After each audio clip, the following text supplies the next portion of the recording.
नमस्कार दोस्तों, ऑनेस्ट करिक में आपका स्वागत है। उम्मीद करता हूँ कि आप सभी अच्छे होंगे।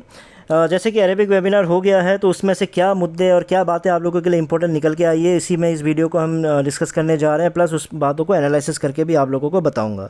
तो समरी में अगर मैं बोलूँ तो 4 इंपॉर्टेंट बातें मेरे लिए निकल के आई है। पहला है कि 2024 उनके लिए बेस्ट साल रहा है, क्योंकि उस 2024 में उन्होंने बहुत कुछ सीखा। उसके बाद उन्होंने दूसरा पॉइंट ये बोला कि सबसे पहले उन्होंने अपनी जर्नी इंडिया से शुरू की, क्योंकि वहाँ का टैलेंट अच्छा होता है। फिर ये सुन के वहाँ पे ऑफिस डाला, फिर धीरे धीरे काम आगे आगे बढ़ भी रहा था, लेकिन मैं जैसा चाह रहा था वैसा बढ़ा नहीं। तो फिर वहाँ चीज़ें गड़बड़ हुई। फिर दुबई में मैंने शिफ्ट करने की कोशिश की, फिर दुबई में भी चीज़ें गड़बड़ हो गई। और ये सब चीज़ें इसलिए हुई क्योंकि मैं बड़ा दिल का हूँ, मैं दिल का साफ़ हूँ, और मैंने लोगों पे भरोसा किया, फिर उनके भरोसे छोड़ा, तो जिसके वजह से मुझे धोखा मिला, जिसके वजह से आज ये स्थिति पे आ गए। लेकिन तीसरा पॉइंट ये है कि मैं फिर भी हार नहीं, मैं गिव अप नहीं करने वाला इंसान हूँ, क्योंकि मैं भी एडिसन जैसा हूँ। और आजकल हर वीडियो में वो एडिसन का एग्जांपल दे रहे हैं कि एडिसन ने भी कम से कम 2000 बार उन्होंने ट्राई किया था। 2000 बार ट्राई करने के बाद 10,000 तरीके ऐसे सीखे कि क्या नहीं करना चाहिए।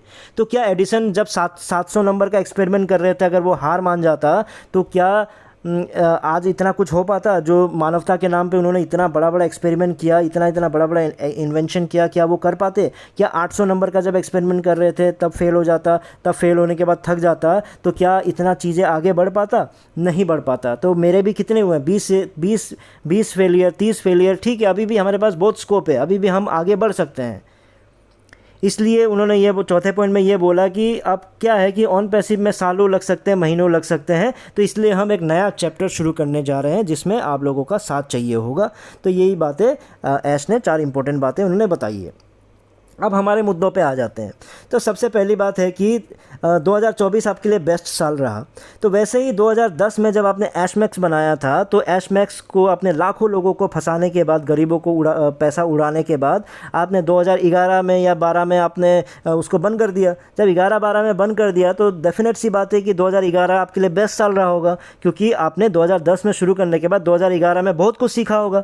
तो 2011 भी आपका बेस्ट ईयर रहा होगा। फिर तो बार बार ये बात बोल रहे हो कि आप दिलदार हो, आप दिलदार हो। यार भी आपके जेब से 1 रुपया नहीं जा रहा है, आप दूसरों के, गरीबों के पैसे को 2010 से उड़ाते जा रहे हो, और उस पैसों को उड़ाने के बाद आप बोलते हो कि आप दिलदार हो। दूसरों का पैसा उड़ा के कौन सा दिलदारी दिखा रहे हो आप? दूसरों से आप 2000 करोड़ ले लिए, 2000 करोड़ लेने के बाद उसमें से 200 करोड़ उड़ा दिए। अब 200, 300 या 500 करोड़, 1000 करोड़ उड़ा दिए मान लो, तो उसके बाद उसको दिलदारी थोड़ी बोलते हैं। आपने कहीं फिर अपना 2000 करोड़ जमा करो, उसमें से 1000 उड़ा के दिलदारी दिखा दो, बाकी 1000 अपने जेब में कहीं छिपा के रख दो। ऐसी कहानी 2010 से चल रहा है।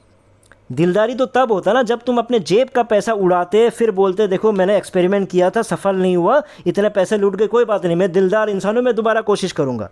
वो दिलदारी होता है। गरीबों का पैसा लुटा लुटा के तुम गरीबों का पैसा उड़ा के तुम बोल रहे हो कि तुम दिलदार हो। अरे भैया, तुम्हारे पास थोड़ा भी दिमाग होता, ये बात ध्यान से सुनो फाउंडर्स, इस बंदे के पास थोड़ा सा भी दिमाग होता, फाउंडर्स को एज अ डेटा यूज़ करता।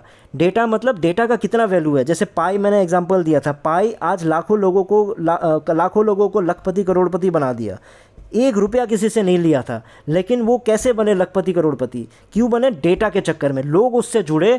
तो लोगों का जो जुड़ने का जो डेटा है, जो पावर है, वो इतना बड़ा था कि आज उसका जो रेट है, जैसा भी है, ऊपर नीचे जैसा भी चल रहा हो, लेकिन कम से कम कई लोगों को लखपति करोड़पति बना दिया। राइट?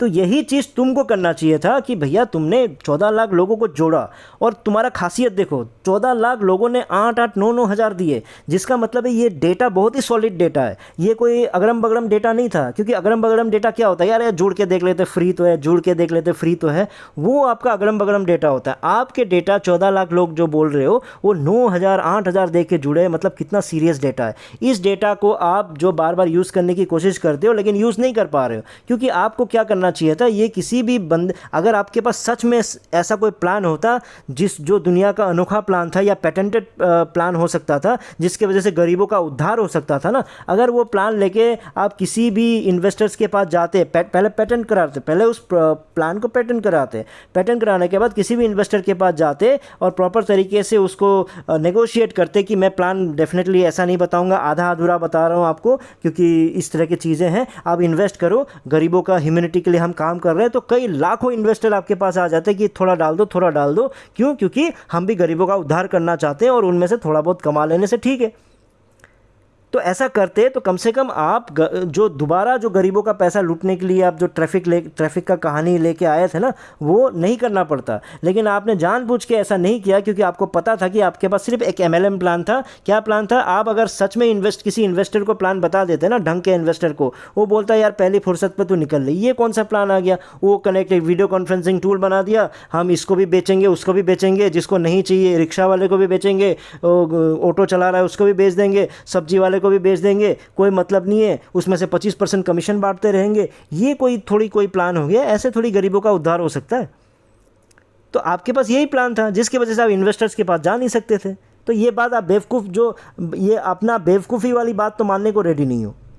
लेकिन आप कर क्या रहे हो? बार बार आप किसकी बात कर रहे हो? आप अपना कंपैरिजन एडिसन के साथ कर रहे हो। पहले ये कंपैरिजन किसके साथ करता था? फेसबुक, गूगल, ये सब के साथ करता था, ये बताने के लिए कि इनको 6 साल लग गए, 7 साल लग गए, अब हमने तो अभी भाई 3-4 ही हुए हैं, 4 साल ही हुए हैं। ऐसी कहानी कर करके आप लोगों का मैंने कितना एग्जाम्पल दिया कि भैया फेसबुक को भी अगर 10 साल लगे हैं तो वो 10 साल में जो पहला साल, दूसरा साल, तीसरा साल भी उन्होंने इनकम किया था, वो आगे बढ़ रहे थे। फाउंडर्स को गुमराह किया गया है। मैं कितना वीडियो बनाया।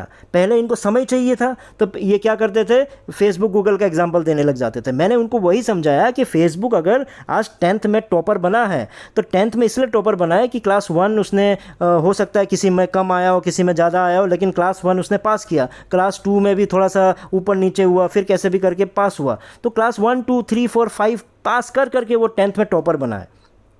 लेकिन ये क्या एग्जाम्पल देता है कि भैया नर्सरी में पास नहीं हो पा रहा है, लेकिन वो एग्जाम्पल ये दिखा रहा है कि 10th में देखो क्या बोलते हैं फेसबुक को टॉपर 10 क्लास 10th में फेसबुक टॉपर बनने के लिए उसको 10 साल लग गए। अरे भाई ठीक है, 10 साल लगेगा ही ना भाई। क्लास 1 भी तो पास करना था, क्लास 2 भी तो पास करना था, उसको क्लास 3 भी पास करना था, तो 10 साल लगने ही थे उसको। इसका ये मतलब थोड़ी है कि 10th में टॉपर हुआ था तो क्लास 9 पास नहीं किया उसने, क्लास 8 पास नहीं किया। ये ऑन पैसिव नर्सरी में फेल होते जा रहा है और वो ये लोगों को कहानी ये बता रहा है कि 10 साल टॉपर बनने में 10 साल लगते हैं। अरे भाई 10 साल तुमको तो और साल लग जाएंगे, तुम नर्सरी पास नहीं हो रहे हो। क्लास 1 कब पहुँचोगे? क्लास 2 कब पहुँचोगे? क्लास 3 कब पहुँचोगे? तो जब समय चाहिए था तो बेकार का सारे अंधभक्तों को ये फेसबुक, गूगल इनमें उलझा के रख दिया। अब वो समय का कहानी ख़त्म। अब क्या हुआ? ये फेल हो गया है, तो फेल होने के बाद अब किसका एग्जांपल लेके आ गए? एडिसन का एग्जांपल लेके आए। मेरे को हर बार गुस्सा आता है, कितना 2-3 बार मैं इसके मुंह से सुन चुका हूँ एडिसन का एग्जांपल। अब ये वेबिनार, ये जो अरेबिक वेबिनार में भी वो एडिसन का कहानी लेके आ गया, मेरे को बहुत गुस्सा आ रहा था। भाई प्लीज़, मैं ऐश आपसे रिक्वेस्ट करता हूँ, प्लीज़ आप अपने जो एस मैक्स, टेलेक्स फ्री, पे डायमंड, ऑन पैसिव, इनका तुलना प्लीज़ एडिसन के एक्सपेरिमेंट से मत करो। आपको यहाँ पे धोखा दे दिया, ठीक है, आपको ऑन पैसिव में लोगों ने धोखा दे दिया। एस मैक्स 2010 में आपको किसने धोखा दिया था? टेलेक्स फ्री में कैसे धोखा हो गया? पे डायमंड में कैसे धोखा हो गया? 2011 भी आपका बेस्ट साल रहा। फिर टेलेक्स फ्री जब फेल हो गया वो साल भी आपका बेस्ट ईयर रहा होगा। पे डायमंड जब फेल हो गया तब भी वो आपका भी बेस्ट ईयर रहा होगा। ऑन पैसिव 2024 में फेल हो गया तो 2024 आपका बेस्ट ईयर हो गया। ऐसे ही आपका हर दूसरे तीसरे साल बेस्ट ईयर होता है। और बेस्ट ईयर हो, एक्सपेरिमेंट करो, फेल होते रहो, आगे बढ़ते रहो, अपना पैसा उड़ाओ ना। गरीबों का पैसा लूट लूट के एडिसन का एग्जाम्पल देते रहते हो। एडिसन का कहानी जानते हो भी हो? तुम पढ़े लिखे हो कि नहीं? नहीं, ऐसी कहानियाँ सुनाते हो। एडिसन अपना जितना भी स्टार्टिंग का जो भी उसने इन्वेंशन किया वो भी भैया मतलब क्या हुआ कि वो अपने पैसे लगा रहा था। जब वो बड़े लेवल पर, जब इलेक्ट्रिक बल्ब वाला कहानी आ गया ना, उसके बाद उन्होंने बड़े बड़े इन्वेस्टमेंट लेना शुरू किया। पहले अपने पैसे डाल रहे थे, लेकिन ये 2010 से ऐसे सिर्फ गरीबों का पैसा लगाया जा रहा है। और ये इसमें भी एडिसन वाला भी सेम कहानी है। जैसे फेसबुक और गूगल में आप लोगों को गुमराह किया, एडिसन में भी गुमराह कर रहा है। मैं आपको बताता हूँ कैसे। एडिसन देखो, एडिसन का पहला इन्वेंशन 1869 में था, ठीक है। 1869 में भी वो 22 साल की उम्र का था। तो सबसे पहला जो उसका इन्वेंशन था ऑटोमेटिक वोट रिकॉर्डर था। तो ऑटोमेटिक वोट रिकॉर्डर मतलब क्या था कि जल्दी से वोटिंग रिकॉर्ड हो जाता। लेकिन उस समय पॉलिटिकल चीज़ें ऐसी चल रही थी कि वो लोग चाहते नहीं थे कि भाई जल्दी वोट रिकॉर्डिंग हो, जल्दी वोट का काउंटिंग जल्दी ख़त्म हो जाए। वो चाहते थे कि इसमें टाइम लगे ताकि मैनिपुलेशन चले। इधर पॉलिटिकल चीज़ें पता है ना आपको, जितना टाइम लगेगा उतना गड़बड़िया करके जो हारने वाला जीत सकता है, जीतने वाला हार सकता है, ऐसी चीज़ें होती थी। इसलिए उसका एक्सपेरिमेंट फेल हो गया। एक्सपेरिमेंट इसलिए फेल नहीं हुआ कि उसका प्रोडक्ट फेल हुआ भैया, क्योंकि उस समय पॉलिटिशियन ने बोला रिक्वायरमेंट नहीं है, क्यों करे इसका इस्तेमाल। लेकिन वो प्रोडक्ट तो फालतू नहीं था ना, वो प्रोडक्ट तो फालतू नहीं था। चलो ठीक है, उसको फेल मान लिया, इसलिए उसका काउंटिंग ही नहीं कर रहा मैं। उसके बाद भी अगर आप वो करोगे, क्या बोलते हैं, उसके एक्सपेरिमेंट को करोगे तो 1969 उसी साल में उसने स्टॉक टिकर बना दिया। स्टॉक टिकर इतना हिट हुआ, उसको $40,000 में उसको बेचा उसी साल। तो आप गिना रहे हो कि 1869 में वो फेल वाले को गिना दिया। क्यों? क्योंकि आपको अंधभक्तों को यही समझाना था। लेकिन 1869 में जब उसने स्टॉक टिकर बनाया जिसको $40,000 में 22 साल की उम्र में बेच दिया, उसको कौन गिनाएगा? आप 2000 फेल हो गए, 2000 बार फेल हुए, 2000 बार। ये ऐसा थोड़ी हुआ कि आज मैंने शुरू किया और जितना मैंने काम किया सारा का सारा फेल हुआ। भाई कुछ फेल हो रहे, कुछ पास हो रहे, कुछ फेल हो रहे, पास हो रहे, ऐसे कर करके वो आगे बढ़ता गया। हर साल वो आगे बढ़ता गया। 1869 में स्टॉक टिकर बनाया। 1874 में फिर उसने जो क्वाड्रप्लेक्स टेलीग्राफ बनाया वो $10,000 में उसको भी बेचा गया था। उसके बाद 76, 77, 78 हर साल दूसरे तीसरे साल में उन्होंने ऐसा मतलब लोगों की ज़िंदगी बदलने वाला इन्वेंशन किया है।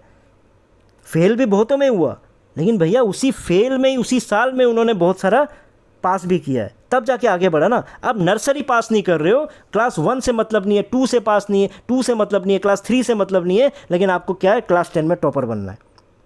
क्लास 1 भी पास नहीं करूँगा मैं। और ज्ञान भी ले रहे हो, ठीक है, समझ में भी आता है। अगर ज्ञान भी आप ले रहे हो तो क्लास 8, 9 का ज्ञान ले रहे हो तो समझ में आता है कि क्लास 10 में आप पास हो जाओगे। ज्ञान आपके पास क्या है? नर्सरी वाले ज्ञान है, सारे वही चीज़ आप सीख रहे हो। कितना चीज़ बताओ, ये एक्सपेरिमेंट देखो, गूगल करके देख लो, वहीं से उठाया मैंने। ज्ञान पहले से था मुझे, लेकिन जब आपका झूठ मैंने सुना तो मेरे को गुस्सा आया, तो मैंने सारे इन्वेंशन निकाल के आपको यहाँ दिखा दिया। 69 से शुरू होके 88, 1891, 1896, 1901, 1908 कितने लाइफ चेंजिंग उन्होंने इन्वेंशन कर डाले। तो ऐसा थोड़ी था कि 2000 उसने एक्सपेरिमेंट एक साथ फेल ही करता रहा। क्यों लोगों को बेवकूफ़ बना रहे हो? पहले आपको समय चाहिए था तो फेसबुक का समय बताना शुरू कर दिया। अभी आपका एक्सपेरिमेंट फेल हो गया तो एडिसन का एक्सपेरिमेंट बताने लग गए। तो लोगों को बेवकूफ़ समझना छोड़ दो ऐश। सारा ब्लेम दूसरों को करने का फ़ायदा नहीं है। 2000 करोड़ तुमने अपने नाम पे लिया था। जब अपने नाम पे लिया था तो तुम्हारी जिम्मेदारी बनती थी उस 2000 करोड़ को बचा के रखने का। आज के दिन तुम सारा पैसा लुटाने के बाद और कुछ पैसा गायब करने के बाद रोना धोना करने का कोई सोल्यूशन नहीं है। आपको ये 2000 करोड़ का हिसाब देना पड़ेगा। ठीक है, जिसने भी धोखा दिया, जैसा भी धोखा, हर साल आपको धोखा मिलेगा, आगे भी मिलेगा, लेकिन 2000 करोड़ का हिसाब बनता है। आज की मीटिंग में अगर आप करते हो इंटरनेशनल मीटिंग, उसमें क्लियरली बताओ कि भैया नया जो बिज़नेस है उसमें पैसे नहीं देंगे, और जो मैंने $1000 करोड़ लिया था जो मैंने फाउंडरशिप के नाम पे, वो पैसे कहाँ गए उसका हिसाब आपको बताना पड़ेगा। उम्मीद करता हूँ इस वीडियो में इतना ही था। उम्मीद करता हूँ कि आपको समझ में आया हो। इस वीडियो में इतना ही था। फिर नए वीडियो में नए टॉपिक के साथ आऊँगा। तब तक के लिए टेक केयर, बाय बाय।